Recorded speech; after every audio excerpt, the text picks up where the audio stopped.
مولانا عبد الکلام آزاد رحمت اللہ علیہ انگریز کے خلاف خوب تقریریں کی.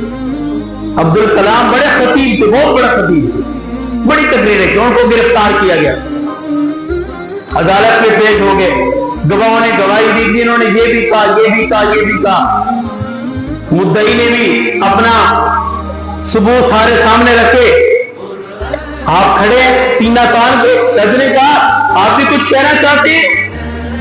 دلیری دیتی ہے.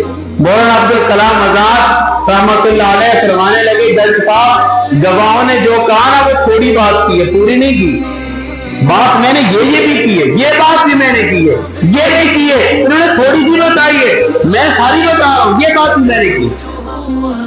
اس نے فیصلہ لکھا جج نے, 1 سال قید بامشقت. آپ بالکل سینہ تان کے کھڑے. جج نے کہا اور مولوی ڈرتے نہیں ہو تم؟ میں 1 سال بامشقت سزا تمہیں سنا رہا ہوں, تم اسی طرح کھڑے ہو.